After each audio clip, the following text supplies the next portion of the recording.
தூங்கிட்டேனோ. உங்ககிட்ட இன்னொரு விஷயம் சொல்லலாம்னு நினச்சிருந்தேன். மாதவன் சார் எங்கேன்னு நம்மளாம் தேடிட்டு இருந்தோம்ல. ஹிந்திலையும் காணோம், தமிழ்லையும் காணோம், தெலுங்குலையும் காணோம். கண்டுபிடிச்சிட்டேன். லக்ஷ்மண் சார் ஃபோன் பண்ணியிருந்தார். நம்ம லைட் மேன் லக்ஷ்மண் தான். என்னன்னா அந்த அனிருத் சார் தனுஷ் வச்சு ஷூட்டிங் பண்ணியிருந்தாங்க இல்லையா, அந்த டைமில் என்ன நடந்திருக்குன்னா 3 லைட் பத்தலையாம். சரி எங்கடா போய் இன்னும் 2 லைட் எடுக்கலாம்னு சொல்லிட்டு அப்படி வெளியே வந்தாரா, அந்த பக்கம் இன்னொரு ஷூட்டிங் நடந்துகிட்டு இருக்கு.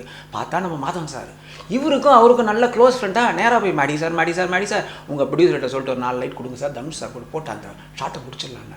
மாதவன் சார் சொல்லியிருக்காராம், சச்சா என்ன 2 லைட் இருக்கிற லைட்லாம் எடுத்துன்னு போயிடியாங்க. சார் என்ன சார் சொல்கிறீங்க, நீங்கள் ஒரு படம் பண்ணுறீங்களே, உங்கள் லைட்லாம் இப்படி? இது ஹாலிவுட் படம்ப்பா, சைமன் வெஸ்ட்டுன்னு ஒருத்தர் எடுக்கிறாரு. இந்த படத்தில் வந்து லைட்டே இல்லாமல் இருட்லேயே எடுக்கிறாராம். அதில் வேறு இது போட்டு டைட்டில் என்னமோ சொன்னான்ப்பா லக்ஷ்மணன், அவனுக்கு தான் இங்கிலீஷ் வராதே. பாடி, அப்புறம் டெட்லி, நைட்டு, இந்த மாதிரி ஏதோ ஒரு ஹாலிவுட் படம்ப்பா. சைமன் ஈஸ்டா சைமன் வெஸ்ட்டான்னு கூட தெரியல, சைமன் வெஸ்ட்டு தான் நினைக்கிறேன். இப்போ தான் எங்களுக்கே புரிஞ்சுது, மாதவன் சார் வந்து அங்கே இருக்கார் லண்டனில் ஹாலிவுட் படம் பண்ணிட்டு. இதில் வந்து